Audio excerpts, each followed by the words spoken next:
Welcome to this next Simp broadcast. This is Simps number 17. Holy fucking moly, baby. I'm joined here, as always, by Mr. Jason Pizzino. His links will be in the description below for his Twitter and his YouTube. Very prolific on Twitter, by the way.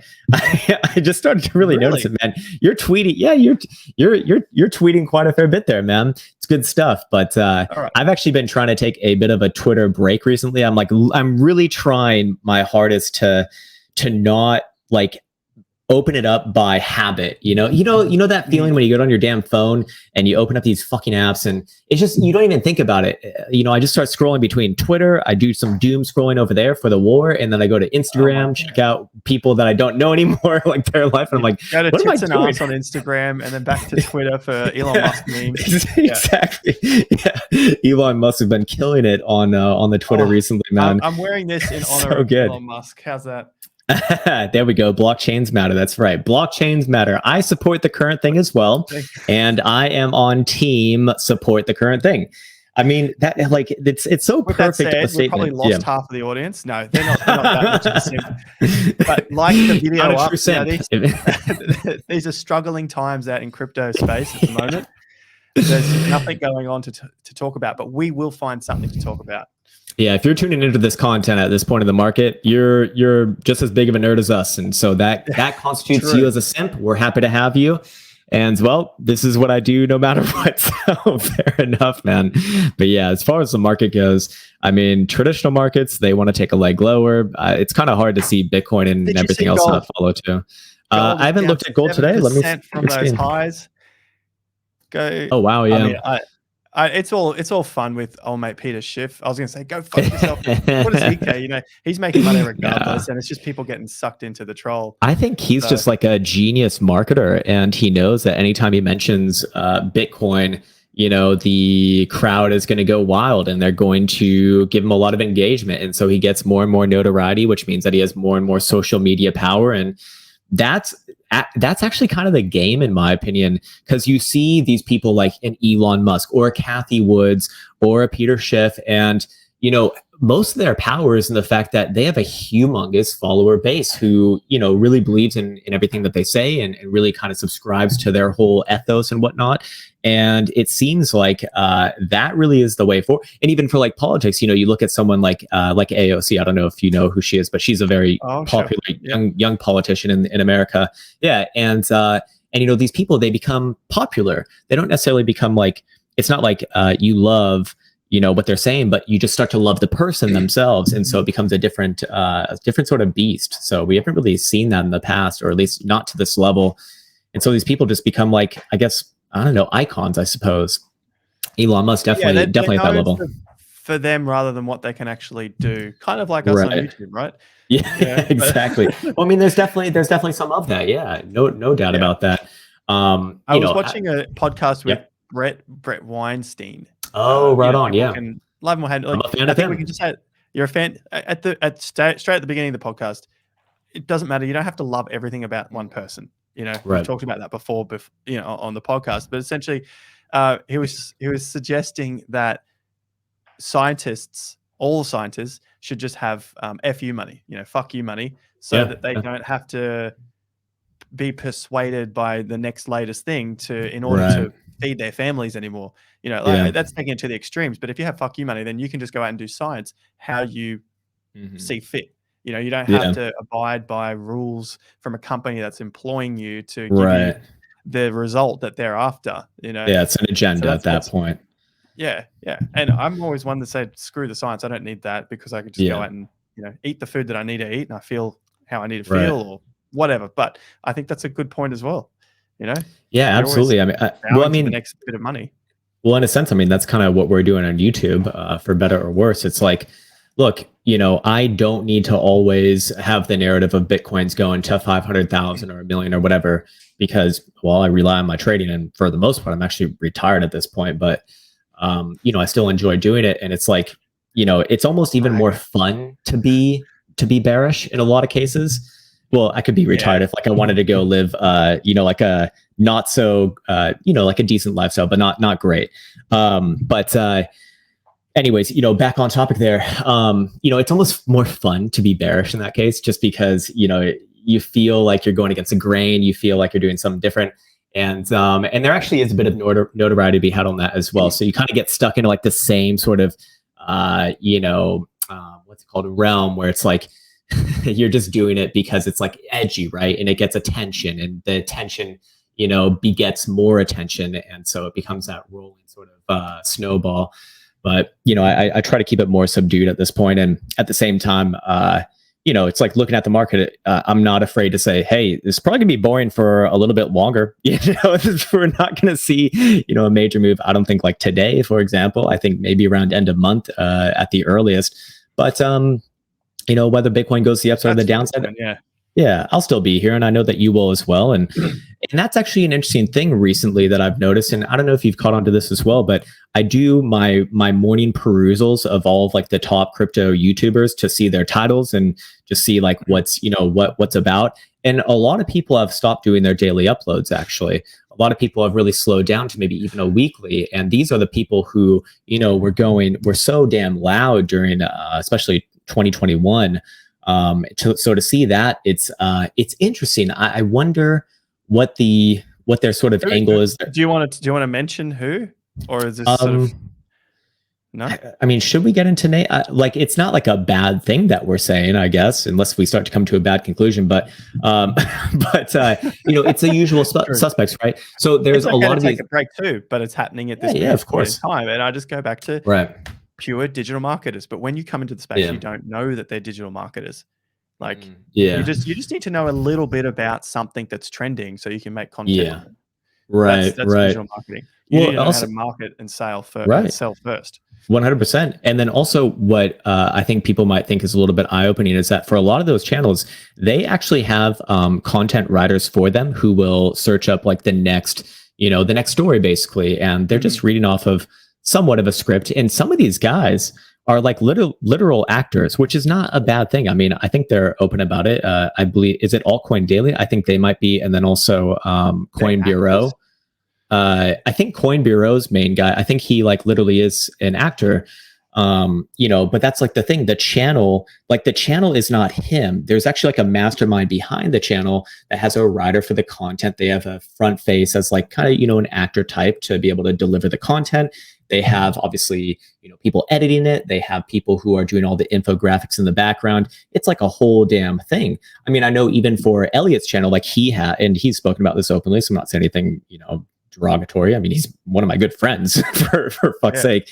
But he has a writer, he has people who write content for him. Obviously he spins his opinion on it as well, but his channel is big enough to where he has that. And I know that several other channels have the same thing too.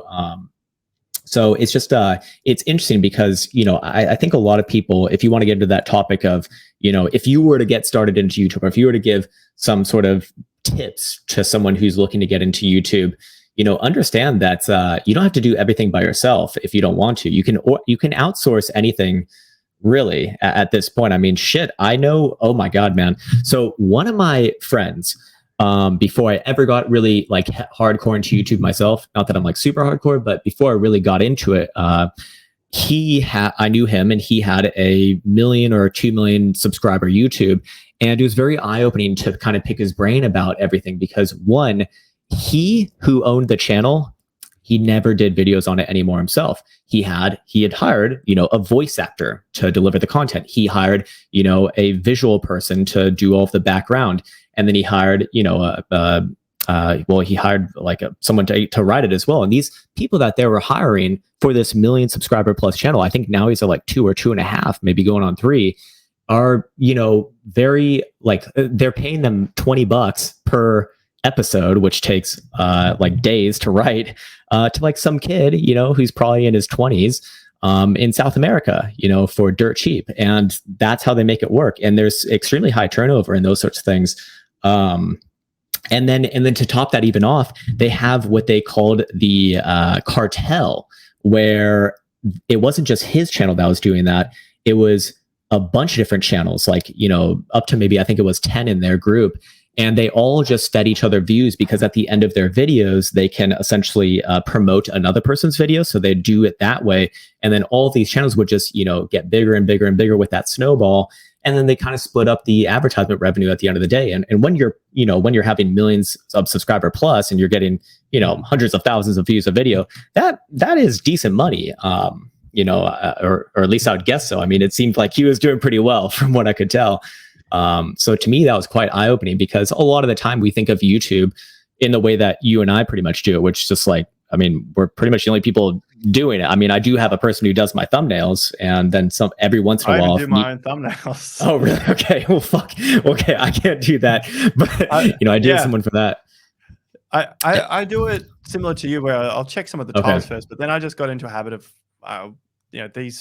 this is the titles that I'm comfortable with, because sometimes when I overextend with them, people get so triggered, like in the comments, if you say too much about a sale or a fucking warning or whatever, it just triggers, even though like you've seen the content so many times before. I'm going to give you the same thing. That's my consistency of who I am. But I do everything. I make sure I have a title beforehand, and then I talk about it, because it's what I'm seeing in the market that day. But yeah, I got it down to a bit of a process. But I like channels that are just that person. And if it's a production, then I want to, it's more like entertainment. If it's a production, I want to see something that's like comedy value, or it's something more. But if I'm learning and I want to make money, then I'm happy with just that one person. I don't need a whole team to hype me up and get me sucked into the next thing that's coming, or whatever. I'm the same way in that regard. For me, it's just it's become like a real life video game for me, because you're giving out your thoughts on the market every day, which means that you pretty much ride and die on your ability to do analysis on a daily basis, which naturally speaking, there's going to be times where you're just straight up wrong. And to me, it feels really fucking awful when I am, So to me, it's like, but that's also what keeps it engaging for myself as well. So that's kind of the daily game that I play. It's like, okay, is this one going to be right? I hope so, because, I know that people are going to be very mad if I'm not. And that kind of keeps me on top of my game. So that's kind of the way that I try to keep myself motivated with it and disciplined with it, because, there is a bit of ego involved there. Absolutely. But it does keep me motivated in that case. I read some of the comments that people put on these podcasts, and someone said, "Can you make sure your heads are level, because it's really hard watching it when your heads aren't level?" So I thought, I need. What I could actually do is I could lower my thingy over here. I don't know if I should do this while on video though, because probably not. But next time. I can actually. I'm sitting all the way down here now, so little munchkin, man. I'm quite short in real life as well, so this is the way that reality is, sir. That works. But I was thinking about that. If people who are still here at this time in the market, which is kind of boring, kind of slow, that's investing. Like that's what happens. If they're really keen on getting on camera or starting some sort of business, they like Coin Bureau, which I didn't know. I thought maybe he was the head of it all, that was putting it all together, but maybe he's not. There would be. He might be, but I do know that he is like. And the company's like, there's some other big figurehead that runs this business, because it's a pretty big business at the moment. Yeah, I mean, he's coming up on like 2 million, maybe. I think maybe it is somewhere around. I don't know, but. Yeah, maybe he's not that person. Maybe he does the reading, or someone else reads and he just talks about it all. Who knows? Yeah, well, it's not to say that he doesn't he's not interested in it. He probably is. No, definitely interested in it. So I'm not disputing that at all. I just don't know how that process works. But for other people who are interested, especially especially at this time in the market, it's quiet. You can test if you want to get in, test your content, whether it's YouTube, whether it's Twitter, whether it's writing blogs. I reckon it's a great time to start if you want to do crypto full time and not trade. Do crypto full time, whatever the hell that means. Make an income from it. There is so much money still getting splashed around. It's time to test. Set yourself up for the next bull market. 100%. And then also, when you come during these times, and if you're able to, you make it, I guess, with your content, then that is very pure, because during these times, not many people are coming to the market. It's not like during 2021 where people are subbing to you left and right simply because you have crypto in your name, or they caught one of your videos just by happenstance. No, right now I think the people who are good. Right, you made them feel good. The only people who are really growing right now, which which has slowed down massively on my channel. I can definitely tell you that. Are the people who are really doing something I think extraordinary. So very few people I think are able to kind of stick around during these times and continue to create content and continue to even be interested themselves in the market as well, because most people are very much reliant on those explosive moves, whether they be to the upside or the downside. For myself, like I actually always welcome to these times simply because for the most part, I was an options trader. So I just make money from things being slow, but I don't have the tools that I used to have in this case. So it's a little bit, I definitely feel a little bit more on the board side as well, but still doing the daily grind and everything is, it's just the rituals, man. And honestly, you have to do something in life, right? And if you have to do something in life, you might as well do something that you're interested in. And, it's not like you're just going to fucking sit back and do nothing all the time. I mean, shit, man. Even when I went to Dubai for a couple of weeks there, it was like, this is nice for the first, week and a half. And then I start to like get anxiety. It's like, I need to do more. I can do more. I can do more. Yeah. I can work more. I feel like I'm wasting my potential by kind of sitting around and lying on a beach for a little bit too long. It's good. It's good to do, but I also need to balance that out with like very intense work as well. Just we're designed for that. Yeah, exactly. We're designed just fucking drive and build and grow and keep developing. 100%. I mean, the times where I felt like the most despair, I guess I wouldn't say depression, because I understand that that's like people really feel like a serious chemical imbalance. But the times when I felt like despair is when I just haven't really been too interested in, or I wasn't doing anything that I felt was, worthy, essentially. So, this, I think a lot of people can probably relate to this when they're going through school, for example. I remember when I went to college, it's like, I don't care about any of these stupid classes that I'm taking. I can't see how they're going to relate to my future work. I mean, even if I do start a business, because I majored in business and economics. Economics, you can kind of see it. I did see a lot of value in my statistics class, in my psychology class, in my philosophy. Jesus Christ, man, what the fuck? I think I've lost it, man. Those were the three classes that I actually look back on, and I think they were worth it. I learned something, and I actually still employ it today. Everything else was just like, I'm not going to use. Why do I need a fucking business class from a guy who's never started a business before ever, telling me about the 4 P's of business: presence, posture, or position, and product? It's like, dude, show me your results, and even taking that a step further, I have, I think like 6 or 7 people on my team now, with doing the Krown training application. Yeah. And doing customer service and whatnot. I've never asked for their diploma ever. I have no idea if they even went to college or graduated high school for that matter. I've only ever cared about what they can actually do and produce. And yeah, exactly. Results. I mean, that's what it's all about. And it's just strange to me that in today's day and age, we seem to really value that diploma, which it doesn't really mean that much. I guess it means that you can stick to a commitment and kind of push through it more. Well, it's a pretty big culture in the US. Yeah. A lot of the movies, so it's not the same thing in Australia. Around it. People still go to uni here. Of course, we don't call it college, right. But we call it university. Okay. Yeah, you still want to do it from school, but I think maybe it's sort of from the American culture as well. I mean, I don't want to speak out of line because it's been 18 years since I was in high school. Right. I think. Yeah, I'm 36 now, so you leave when you're about 18 or 17. I finished when I was 17. But yeah, you could. It's not as much of a pressure thing, like you have to go to uni and do a certain thing. Okay. Yeah, it's completely the opposite in America, man. Like I remember from even when I was like 10 or 11 being told by my parents, by my teachers, you're going to be a loser if you don't go to college. You won't be able to get a good job.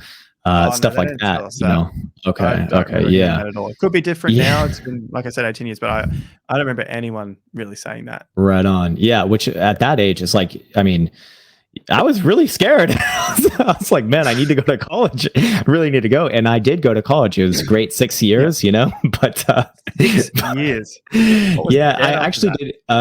Well, so I got my first degree in economics, and then I didn't know what I wanted to do. So I just stayed for another year, telling myself I was going to be a doctor. So I started doing pre-med, but on the side, I was always kind of watching trading. I was always keeping in tabs with that. But I didn't like, I don't understand how I could be so fucking stupid at that time, because I didn't really even put it in my mind that, I could just, go do that. I could go harass my family friend and ask him to take me down to the floor and teach me a few things, which is what I ended up doing. But it wasn't until I got very desperate and very scared of going into like the real workforce before I did that, which I would have been much better off just doing that straight up from the age of 18 instead of at that age. Yeah, well, I mean, you don't know to take risks, because all we're doing is getting the threats or the fear from the older generation, our parents, thrown on us as kids, when we should just be like, you can take risks now. You're a teenager. You're in your 20s. Go and take risks. Screw up. Go and do whatever. That's the time to do it. And that's honestly, the time to do it. But they're thinking of it from their point of view. Do it now. 100%. Like, build up so that. And they're just doing what they think is going to be safe, because they care about you, right? I mean, it makes sense. But it wasn't until I started to really consult with one of my older friends at that time. I think he was like 5 years older than me. He's like, dude, look, you're in your 20s. What you should be doing now, I shouldn't tell you this shit, but what you should be doing now is you should be taking on massive debt. You should be getting into trouble, and you should be, getting experiences that actually serve you in some way. And honestly, he was 100% right. And while it was very painful learning from those lessons, I learned way more from lessons of going broke or from traveling, a lot of Europe with very low bank count, than I ever did in college that was actually applicable to real living, and taught me, all sorts of different things that I think right now are still valuable, and that I still kind of reflect upon, so for the people out there you can handle it better when you're younger too. Like, sure, you can handle it when you're older, but you don't want to. You might have a family at that time too. Yeah, you don't want to do that. And, don't want to knock on wood, or don't want to jinx it as well. I mean, things can always turn around, but at least if they do turn around, then you have that reference experience of, I've dealt with this sort of a situation before. Yeah, I don't like it. Yeah, I would choose to do other things, or I'd choose to have it other ways, but I can work with this. It's not the end of the world. And I try to really reflect on that a lot right now, because, in Finland, people are very, very afraid of the situation that's going on in Ukraine. And, when I look outside, the weather's just turned around. It's beautiful. It's actually quite nice. I can go outside in not a winter jacket. It's good. And so I try to jacket. It's a regular jacket. Yeah. Yesterday I was wearing my bomber jacket, not my winter jacket. It was good. And so I try to remind myself, it's like, look, these things, they might come to fruition. It's possible, who knows? I don't have any control over that. But if I start worrying now about this, it's like the war's already started right now, and it might never start at all. It might start, in a long time. Who the fuck knows? So I try to really be appreciative of those times, and then think about I don't want to be bringing more pain onto myself than is necessary. And, if it comes, it comes. And that's just the way it's going to be. And, these sorts of situations. I found it similar through the whole COVID thing. And then what led from, I think there's something else up there. I think it was just COVID again and again and again. And you're just like, they were changing the money supplies and this sort of thing. And it basically just snowballed from that. It's like, how bad do you want to feel? You can go and feel as bad as you want to feel, or you can go and feel as good as you want to feel. It's the doom scrolling, man, and that's the whole thing with getting stuck into those loops. It's like, look, it might be true, the whole New World Order and World Economic Forum and Klaus Schwab's, this is like the things that people are getting crazy about now.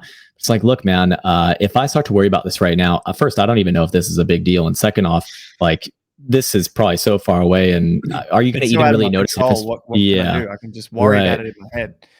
Yeah. That's why I've really started to take those kind of people. It's not that I take them less seriously. I look at them as like, you're worrying about this, man, but you're smoking a cigarette. So I can't trust your opinion on this, and no offense to people smoking cigarettes out there. My point is, or they might be out of shape, for example, they might be fat. It's like, look, man, you got a real problem in front of your face. Why are you worrying about this one that, whoa, got really small there? Why did that change? But you know, my point is that it's like, man, you got a real problem in front of your face. You could actually focus on that and probably improve your quality of life significantly. But instead, you're so focused on this thing that's out of your control. It almost seems to me like it's an excuse playing into this fantasy world of, oh shit, the new world order is coming out to get me. I better, you know, spend all day reading about it because my bunkers up, getting my guns, getting my supplies, yeah, exactly. Gold. And look, it might happen. It might fucking happen, but until it's like, yeah, and then they're gonna laugh at us. And fair enough, man. And I'm sure that we'll see it in the comments below as well, because there's always some people like that. Dude, someone came on. I was doing a gaming stream this past week, and someone came onto my Twitch channel, like basically with that, like bringing that to me, like, dude, I'm playing a video game right now.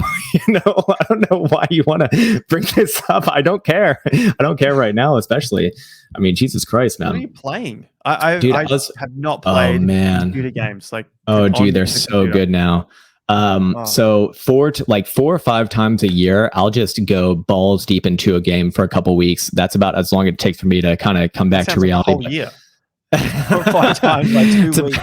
That's 10 or so weeks. That's about 20% of the year. Yes. So 80-20 rule. Okay, there we go. Yeah. But that's what I tell myself. But you know, I was playing this game called Elden Ring, which is just these are like my favorite games because they're actually really, really difficult. And today's games are typically very accessible because, you know, we're weak basically, and we need our handheld, and games need to be easy so that we can beat them and feel good about ourselves. But this game is like, it's legitimately fucking hard, and most people, I wouldn't say most people, but there is a strong amount of people who just, they can't fucking beat it, and they cry about it on the internet, and I always find that that's very funny.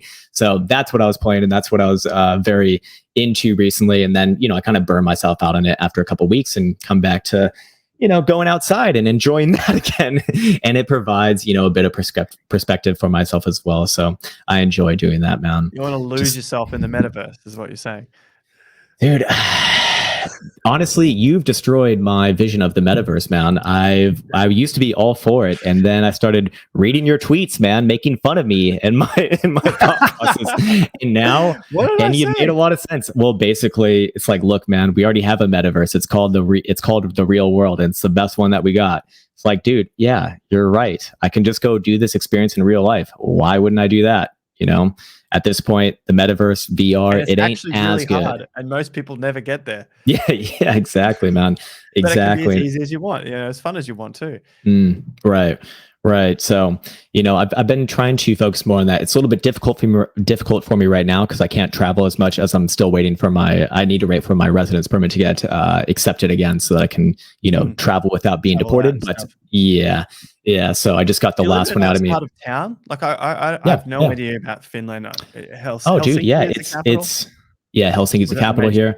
Yeah. Actually, I am guessing Helsinki's. I actually don't know. But I would guess that it is. It's a big city here.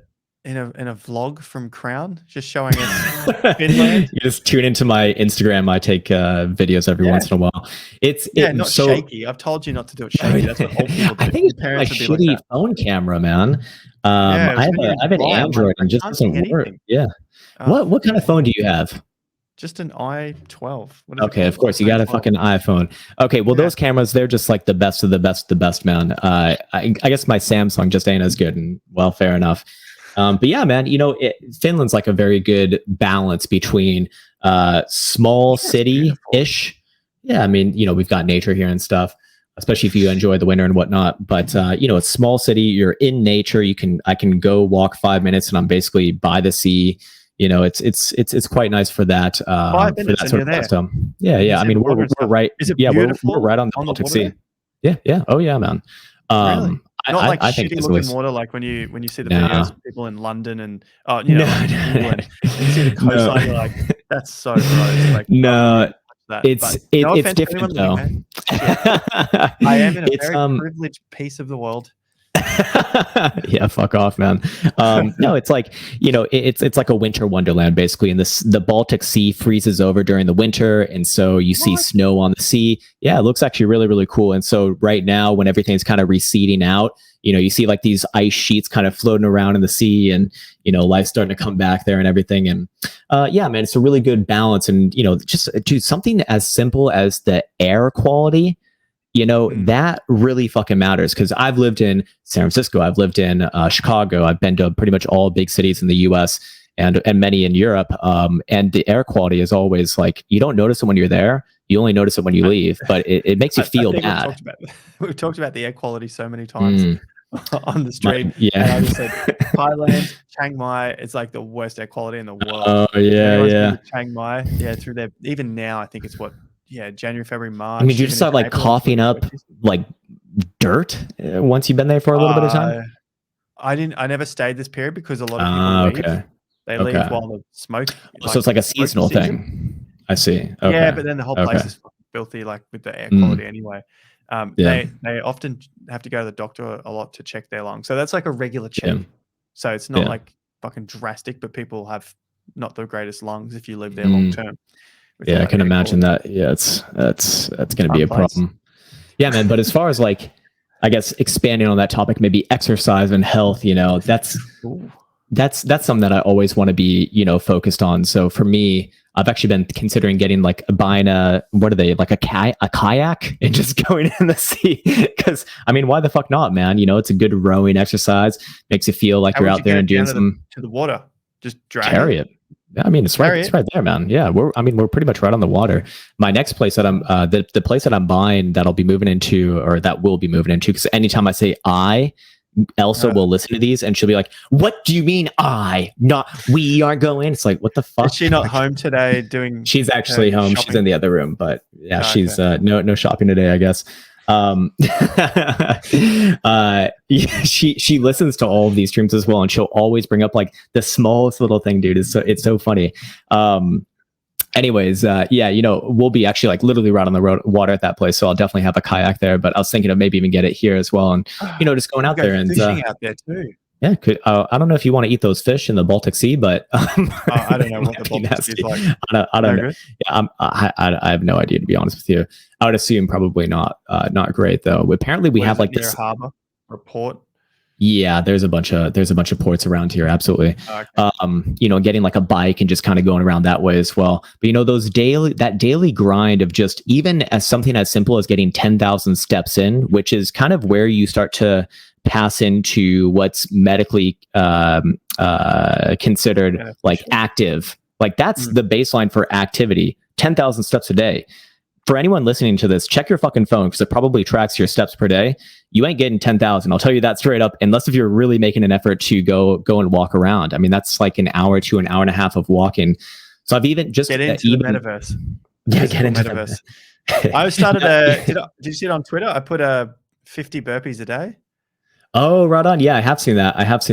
Yeah, man. Yeah. I mean, that kind of stuff. Do you do it in the morning? No, I do it in the evening. I did it just before I came and recorded with you. Had a quick shower. Right on. Now here I am. Interesting. I do it in the evening because in the morning I train at the gym. So I'm like, gym, flog myself, coffee, smoothie, come in. I changed my breakfast to a smoothie now, which is crazy. Okay. Now I have a lunch later. What do you have in a smoothie? Banana, blueberry, milk, and then 2 scoops of protein and 2 scoops of almond butter. That's what I'm afraid of the dairy. No, the dairy's fine, but they make fresh almond milk as well at my cafe across the road. So if you want that, I'm good with that. I mean, these are things that like I really like to dial in during these times of boring kind of price action. Is just getting my exercise in, because once you get into that routine, it's very easy to follow it.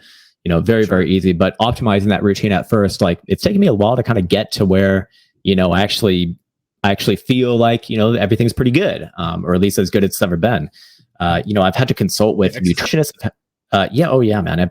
Every day. Nutritionists? What's wrong with you? Dude, I realized at like in my late 20s that I was basically insensitive to like most foods, actually. So I had to kind of go on to sensitive to most foods, meaning that I couldn't eat, or at least it's not that you can't eat dairy, right? Like I can drink a gallon of milk, no problem. Problem is the next day I will be problem city in the bathroom, man. And I won't feel that great either. And so I went through that all my younger life, especially during college. And I was like sick every couple months, man. I just thought like that was normal, that was just normal. But it turns out, no, dude, I'm just eating garbage all the time. And, it really does matter what sort of stuff that you eat. I mean, for fuck's sake, like think about it. This is shit that's going inside your body, and then you're breaking it down, and your body, it's being distributed inside of your body. Like, of course it fucking matters. So not just like food sensitivities, but also, the quality of stuff that you eat as well. So for me, I've spent a lot of time consulting with nutrition experts, with exercise experts, and trying to dial that in as much as possible to the point now where I feel like things are pretty damn good. So, for me, that means going to the gym 4 or 5 times a week. Every day, however, needs to be at least the equivalent of 10,000 steps in exercise, and get some sun if possible. Even if it's cold outside, the sun getting into your eyes and hitting your skin, that really does matter, and it does make a difference. And it's totally. I get sun here all the time, but there were some days where I'm like, oh, I see the sun, I just got to finish this bit of work, and then I'll get outside. But now it's just like, all right, lunchtime, I'll take 2 hours off in the middle of the day, and now it's 7 o'clock or whatever. So I'll sort of just work a little bit later instead. I choose my own hours, obviously. This is what I do full time. But getting that extra sun really does help. I love it in the afternoon as well. Watch the sunset or watch the moon rise. The best. But I guess we could really call this whole stream, the trader or the investor's lifestyle. Something like that. Yeah, I mean, I always found that really interesting. Like, what do people actually do? Because it's not a 9-to-5 job. What do you actually do? Right. And how do you stay motivated because you work for yourself? How do you keep growing? How do you keep growing and building your business or your investing business? Right. How do you, like what do you actually do? Because you're not a 9-to-5 person. Because everything that we do, people, I guess, are trying to think about fitting it in between the hours of like 6 and 7:30 or whatever, because they have to go to work, and then again between the hours of 7:30 and 10:30 whenever they go to bed. Right. So there's not that many hours for a lot of people when you think about it. Yeah, but in some ways, I mean, that's kind of alleviating, because you don't have to make too many decisions. Like making decisions is all that you are doing when you are quite literally your own boss, right? And I think that's really the divide where a lot of people have a difficult time kind of becoming their own bosses, because they're not used to making their own decisions. Making decisions takes a lot of energy, and no one's there to tell you whether it's right or wrong. It's not like a school where you take a test and there's a right or wrong answer. It's like, fuck, I think this is the right one. I think I'm going in the right direction, but how do you measure that? Well, obviously you need to find some markers that you can measure yourself against, but it ain't going to be as simple as just like asking the boss. It's like, hey boss, what am I working on today? You tell me. Like that takes away a lot of the, not just anxiety, but just the effort and the energy of making decisions, which I really truly think is why people who try to become traders, that's why a lot of those people, they have such a difficult time, is they're not comfortable with making their own decisions. They always look for the authority to tell them what to do, rather than being comfortable and taking responsibility for their own decisions, which sounds simple, but it ain't. It ain't, because otherwise we'd all be starting our own businesses, or all be, starting our own businesses basically and being the boss, right? But, most people don't want to do that. And I totally understand why. It takes a lot of energy. And we as humans, we want to conserve energy, right? Because for most of human history, like food was sparse. And so making, energy intensive decisions was kind of a big deal. So, you just go with what was safe. And that's kind of how we're conditioned to be, I think, evolutionarily. So, when it comes to trading, for bring all of these things back to the evolution. I do try to bring it into that lens. It helps kind of tie things in sort of the way that I look at reality. For maybe it's right, maybe it's wrong, but at least it makes sense to me for now. And maybe in the future that falls apart, but for now it's good. And so, you're leaving the door open for God. I like that. But in the context of trading or investing, you can't. There is no right or wrong, and there's also no being perfect as well. So in order to be comfortable with that, you have to be comfortable with ambiguity and non-linear thinking, non-black and white thinking, which is just not how we're conditioned from like day 0 to 21 or even beyond. Then we're conditioned to sit in a classroom. Right. 9 to 5. Right. We're conditioned to sit in a classroom, raise your hand to talk, ask the teacher or ask the authority for permission. The authority will tell you what is right and wrong. And that's just, how we're kind of raised. And there's no surprise that most people have a very difficult time breaking out of that. I know that I certainly do. And it takes a lot of concerted effort to do something like that. So it's it's difficult. It's totally difficult. It's good to think about every now and then to put yourself in the position of maybe someone new starting investing or crypto trading, all of the above, because it's what do they think when they come in? I'm pretty keen to hear from anyone else. It's been so long that it's really nice to be able to remember that as well. Dude, that's really profound that you just brought that up, because I was thinking the exact same thing last week. It's like, it's been a long time for me now. I have a difficult time relating to people like that. So I would actually really be interested to hear people comment in the comment section below, because that is something that, maybe like a couple of years ago, I had no problem remembering what that was like. And so I feel like I could speak more directly to those people, because, you had the same experiences, right? But now it's like, it's been a little bit too far away. So I feel like I do lose a little bit of touch with that. So it's interesting to hear you kind of say the same thing, so that I know that it's not just, it's not just me. Like, that just naturally kind of happens as you, I suppose, move through life in that way. I've been doing it for day after day for so long. Yeah. That's why I will watch some of those other channels, especially the digital marketers, because they're starting from a base again, and they know, not all of them, but of course, the good ones, they know who their target audience is and what they have to say to these people. I'm like, holy shit, is that how many steps I speak above, if that makes sense? Like, they'll really start from the first thing. I'm like, shit, I forgot that was the first thing when it comes to trading or investing. It's like, what is this chart, and why am I showing you this chart? So, like us, we just jumped in the chart, like, this was going on today. I'm looking at the volume, looking at the, most people are just averages. Here's my 50%. And you're like, oh, it doesn't make sense. Okay. Yeah, exactly. Yeah, and so it's no surprise that those people do get rather big. And to be not to be fair, like, to be just 100% honest, like, those people have a legitimate skill. They have a skill in the sense that they know how to present content that is digestible in that way. And so that is why they get humongous. I mean, it's no like easy thing to grow your channel to 500,000 people plus. I mean, that's a humongous number, man. That's gigantic, right? So continue to get reasonable views as well. People are still watching. So hopefully, it's keeping a balance of people who have learned enough from you, but then still find it valuable, but then not lose the people who are new because you're talking too high level. Right. Yeah. Absolutely. I find it a pretty challenging skill. Yeah. I actually wanted to go back to something that you said a little bit earlier, like, what do you do during your day as an investor or trader?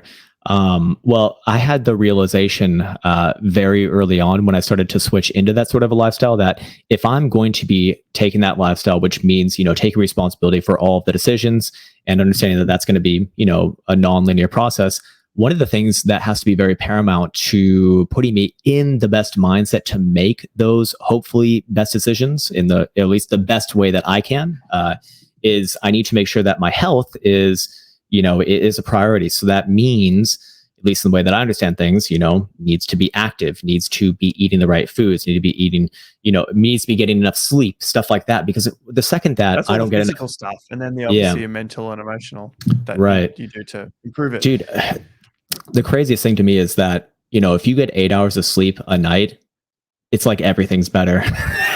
everything's so much better, man.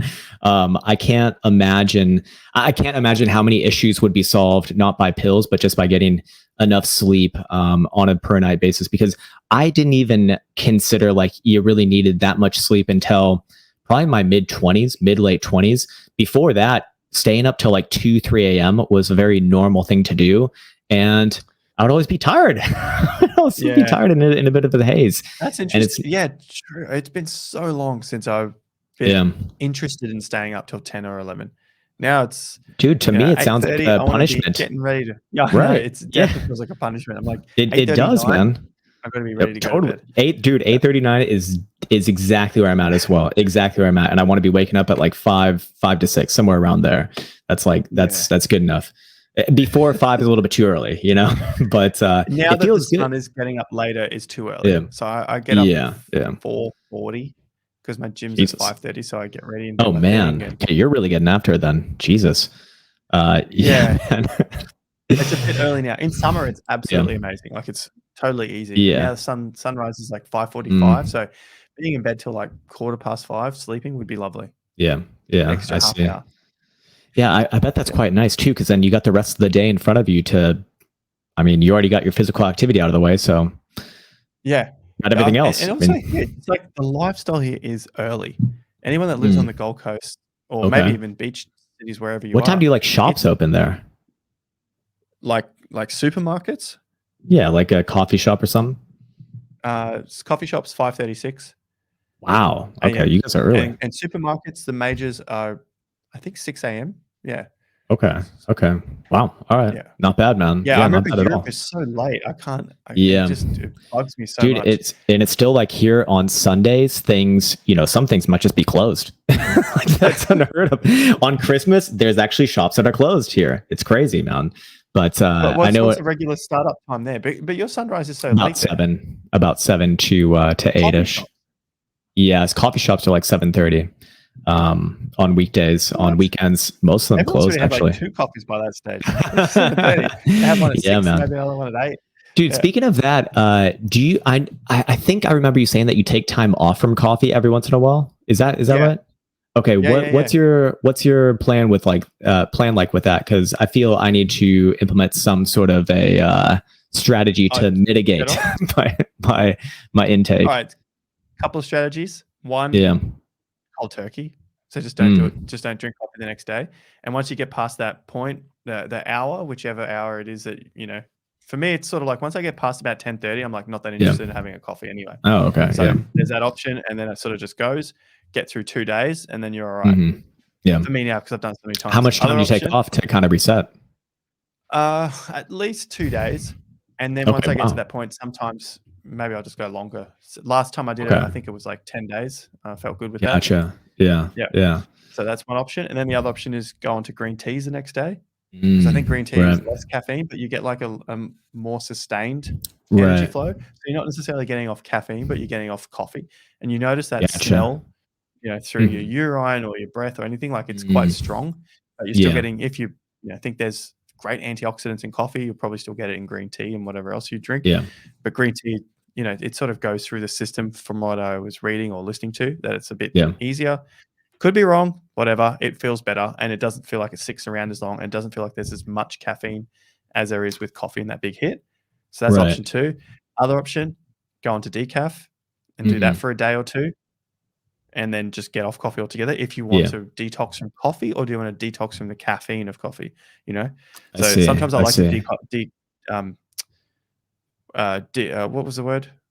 I'm going to deload from it. Yeah. Whatever. Off coffee altogether. So that's fine. I'll do that. So how do you know when it's time How many coffees do you have? I have like 2 cups. Yeah. I have 1 shot. The espresso. Okay, machine. 1 shot. So yeah, I've about 2 then, I guess. So go down to 1 drink, then half, and off. Like and how do you know kind of when you're ready? It's like, I should probably take a bit of a break. Do you get some sort of a feeling? Is it on a schedule? Yeah. Okay. No, okay. And like, how I don't is like there things on schedule? Do you figure there's any rhyme or reason around that time? Like, do you notice it's usually within like a month or a few weeks or whatever? It's usually every month or 6 weeks. Yeah. Gotcha. 4 to 6 weeks. Okay. So it feels like, all right, this is sort of draining me more than it's giving me energy. Right. That's kind of the feel. Okay. So that's kind of the cutoff point. It's like, this is taking more away from me. Right. Yes. Okay. That's I can. Or if it's like, hey, I need 2. All right, I'll try 2 shots. I have a small cappuccino, another small cappuccino, and it's like, all right, it didn't do me anything. Therefore, I think I've gotten addicted to it too much. Let's cut it again. Well, that's a crazy thing, man. You just said the word right there. It's the A word, addiction. I mean, these things are fucking drugs, and they are addictive. And dude, I've taken most drugs, and honestly, a shit ton of caffeine is not that different from a lot of other drugs. I'll tell you that straight up. This was a long time ago. Okay. But yeah, and that's the thing. In Dubai, you can get coffee wherever you want. There's a fucking dealer on every goddamn corner. It's insane to me that we think of this one as just like, oh, caffeine is just, it's not a drug. It's fine. It's like, no, it is same as alcohol. These are some of the more intense ones in my opinion. Have you gone off it before? Caffeine? Yeah, absolutely. I have. Yeah. But it's been a while now. Feeling when you come back onto it, like that first coffee again. Yeah, it gets you kind of going, dude. Yeah. Yo, totally, man. Dude, I don't know if you ever got into these things, but when I first got into weightlifting for like the first few years, I was on these like pre-workout supplements, which just had like way too much fucking caffeine in them, plus a shit ton of other stimulants that are kind of gray area over the counter things that probably should be banned, but the government's just not aware of them yet. And I just thought, oh, this is fine. You know, you buy it from the local store, no problem. Dude, how the hell did I not get a heart attack during those first few years? I don't fucking know, man. But look, I was triple, quadruple dosing these things, and it must have been like 600, 700 milligrams of caffeine alone, plus the other stimulants in them. And dude, like my heart would be pounding at the end of the day to the point where I could not sleep and I'd just stay up all night. And I never even considered that this is like a bad thing. It's like, no, it's fine. It's, you know, it's, you can buy it at the store. So no problem. This is no issue at all. They banned that stuff in Australia, like not all of it. What was it? I was 24, so about 12 years Jack ago. 3D. Yeah. I remember that one, man. Fuck that one. Ago. Oh my dude, I used Jack 3D. I used to take that and go to parties is what I would do instead of taking drugs. Dude, there was it was a shit ton of caffeine, but the thing that really got people messed up was this thing called 1,3-DMAA was the acronym for it. I don't know what it stands for, but that was like a legitimate stimulant, very strong. A lot of people are getting heart attacks, and people would be going to the gym like doing a bench press, and then all of a sudden they're in the hospital, you know. And so they banned it, like rightfully so, probably. But then what did I do at that age? Because I'm just an idiot, I went on the internet and found like the dark market for Jack 3D, and I'd still get it, and I wouldn't even use it for the gym. I'd go to like a party and take it. And so just so ridiculous, man. That's how strong it was. Somewhere. Dude, they have to be, man. In some country around the world. They still making it. Yeah, I'm sure, man. They made a killing off that, but there were so many of those products back in the day, and you know, you'd think that you're really like getting something from it, but it's just like a super dose of caffeine that no one should really be drinking anyways. So I've resolved to like never take that stuff again, because it's, you know, it's always like coming with a bunch of other additives and food colorings and stuff that it's just like, look, this is not obviously going to be optimal for you. So if I'm going to take caffeine, I might as well just do it from a coffee or something. That's a good title for these videos today. You know, taking drugs while Christmas boring. Drugs and trading. Sex, drugs, and trading. I have been taking some nootropics. Okay. Which ones? But without caffeine. You could choose when you put your package together, no caffeine. I'm like, if there's caffeine in it, I might as well just drink tea or go get a coffee. Do you notice a difference with them? Yes. Some of them, yes. Some of them, no. Okay. Okay. The ones that usually taste really foul, they're in a powder, and it just reminds me of those pre-workout things. So it's, I'm like, why is this giving me that? Maybe it's like a quadruple dose of guarana or something. I don't know. I have to look at it. But what do you feel when you kind of take it? What sort of effect are you getting? Energy, like energy. Okay. My mind definitely feels a little bit more clear as well. Okay, but so clarity. Clarity, yep. I can potentially speak a little bit better, unlike right now. Man, I look terrible. I've been in the ocean a couple of times already. But must be nice. Must be real nice. The salt water in the eyes. Our water is still kind of green after all the rain. So who knows what else is in that water at the moment. But yeah, no, the clarity, I can speak. You sort of just like get on that buzz and you can speak pretty well. Yeah. Sometimes you just like struggle for the words. But yeah, I know what you mean. Particular ones. I think I have about 7 or 8 different nootropic fucking pills or whatever they are. Okay. Jesus, man. In this box. It came in a box, and gotcha. All right. Try them all out. And yeah, some of them work, some of them don't. Some of them taste awful, like one of them, and the rest of them are basically just pills with other, the powder, and then they've got some sort of oil with them to, keep it all. Sounds kind of gross, man. Yeah, but they're just like regular pills that you would have. So you get your fish oils, and that's the same oil. Like there's oil in that. I see. Yeah, of course. Or if you're a vegan, with flaxseed oils. Good luck with that, man. Yeah, man. I still have yet to meet like a happy, nice vegan. Just for what it's worth. I'm just putting that out there. I don't think I've ever actually met a nice and happy vegan, like a person who is really friendly and nice, but also like a happy person. It's You know going what I to mean? depend on the mood. I know a couple here. Oh, really? That's very nice. Yep. And she's into crypto, and boyfriend's into the gym. Sounds So crazy. I doubt they're watching right now. Maybe they are, but I'll say a quick shout out if they know who they are. Yeah. Well, I'm probably just talking out of my ass with that one anyways, but of course there's going to be some. I had a big vegan community around me when I was vegan, so oh yeah, I still know a few people. Yeah, there's going to be some good ones in the rough bunch.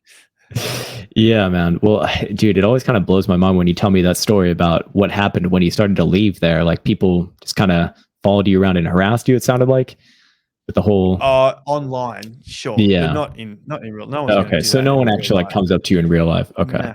That's what I figure. Like most interactions in real life, like the overwhelming majority, pretty much all of them are always positive.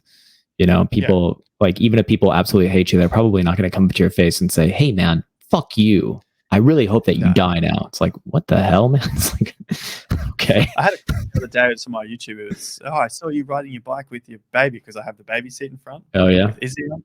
Yeah, I saw you riding your bike down Burleigh. Are you doing a Gold Coast meetup? Like, oh, that's nice, dude. Yeah, man. So it sounds like you kind of get recognized like somewhat frequently.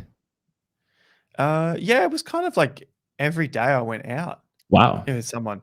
What's that like? I mean, does that get annoying, or do you enjoy it? Or okay, people are. It's very positive then. Yeah, nice. It's positive. Right. Yeah, sometimes people just they just want to say hi, and they kind of like they don't know what to say next. But I'm always interested, like, how they get into crypto. What are you doing now with crypto that it's boring, or whatever's going on at the market at the time. So I have like a few things I'm interested in to hear what someone who's found my channel talks about. Actually, even this morning I was at the gym, and a guy that comes often, he's like, "Oh, I found your channel the other week. I'm just getting into it." Yeah. Oh, so word. Almost everyone from the gym who's into crypto follows my channel.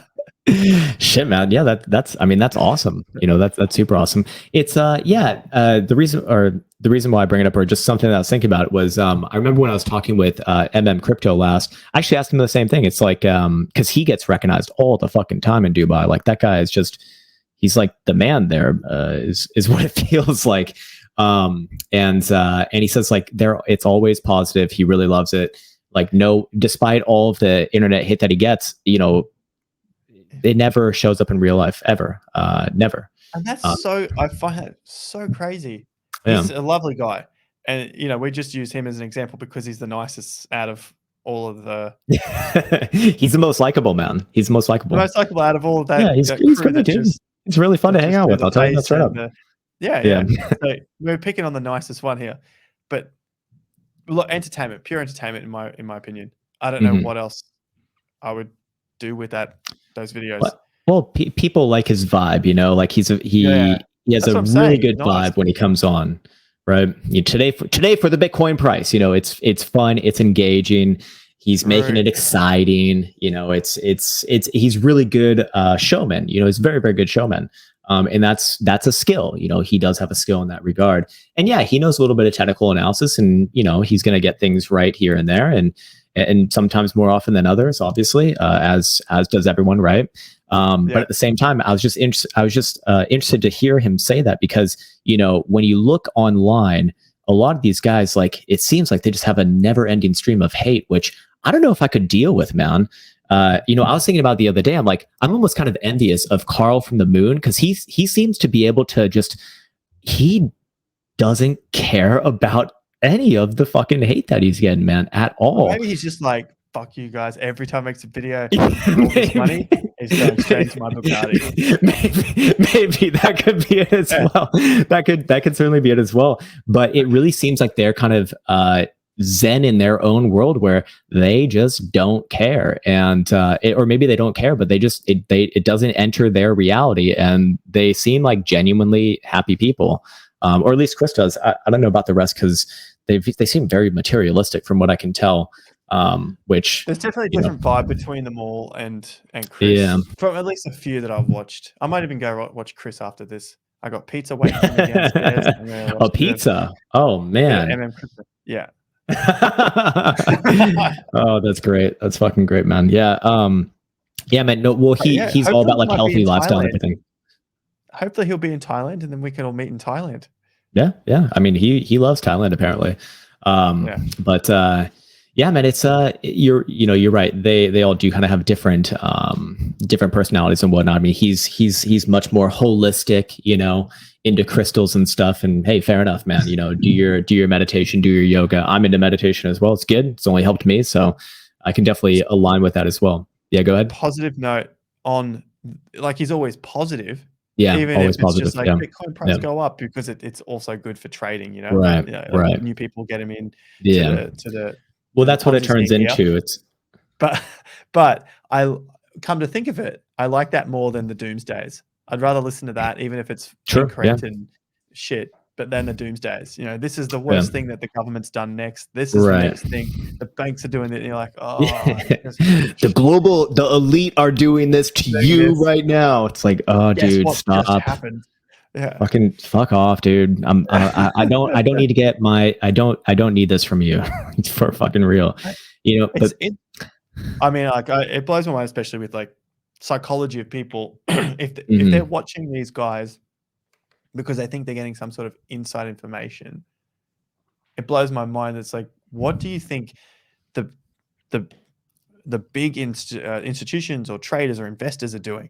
I think of like, the Paul Tudor Jones or yeah, who else is trading out there? Ray Dalio and these sorts of things. Like, right. go and read the content that they've put out. They're not keeping anything secret to themselves. They Yeah. know that the beauty about this is to raise up other people as well. That's why I love doing this thing. It's like to raise up more people. Otherwise, what's the point? 100%. I mean, if you have any fucking sense for yourself, you should know that if you're going to, or if you really look at things as like a zero-sum game where it's like me raising myself up takes away from someone else, so I better stop that person in order to help myself, you understand that that is actually a retarded world vision, because if we all raise each other up, then that is like a decentralization of all the good things that can come. Because just in the most simplistic, realistic sense, I am not a doctor. Okay. I'm not a fucking doctor. I can do a few things on the chart.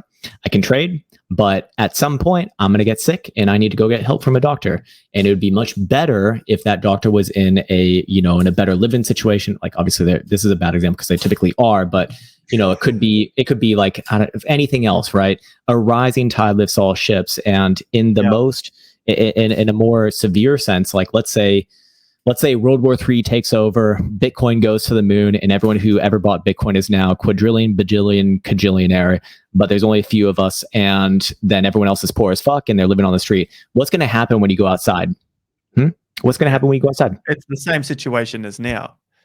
Right. Yeah. They all hate the rich. Who was exactly. saying maybe it was you or someone was saying they had eat the little rich. saying of eat the rich. It was you. Yeah, dude. Like, that's a crazy one. That's a crazy one. On a positive note, it's all rising tide raises, lifts all ships. Lifts all ships, yeah.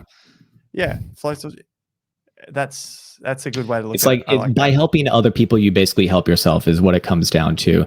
And the most efficient way to help other people, or the most efficient way to make life better for yourself is not just help yourself, but help all the people around you, because they will naturally play some sort of role in your environment that naturally helps you as well. So that could be, I don't know, donating to a fucking charity because that could be the person that solves your next medical disease, or just people being happy in a more simplistic sense, people just being happier on a day-to-day basis. It's nicer to go to the fucking store with people who are smiling, than people who are mad, right? Oh, I love it. It's the same. I had that this morning in my street. I walked out, whatever it was, 6:45, to go for a swim at the beach, and one of the other neighbors came out. Oh my God. Then the other neighbor over here was coming out, and there was all the neighbors here. Oh, and yeah. He was like, "Oh, I know everyone in the street. This is a fantastic place." And there you go. You got some community.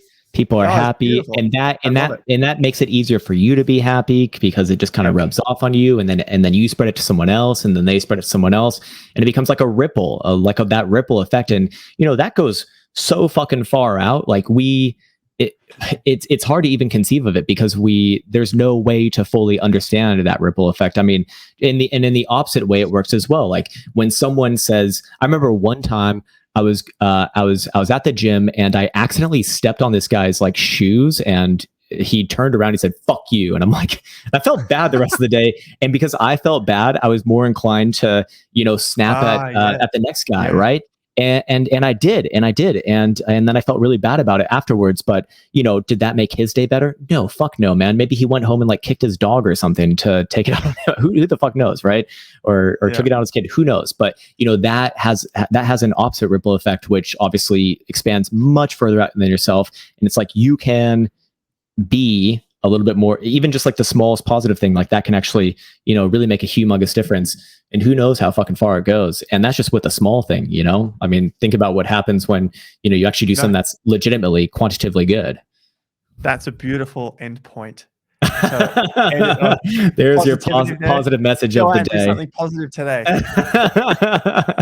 Alrighty, man. It's been an absolute pleasure, dude. This was a really fun one. I really enjoyed this one. Thank you for joining in for our Simp brethren. As always, you can find Jason's links in the description below. Highly suggest checking him out. As always, number 17, done and dusted. Number 17. Holy fucking moly, man. How did it get this far? But it's good, man. It's good. Looking forward to next week. With that said, take care. Jason, you take care as well. Thank you. You too, brother. Peace out.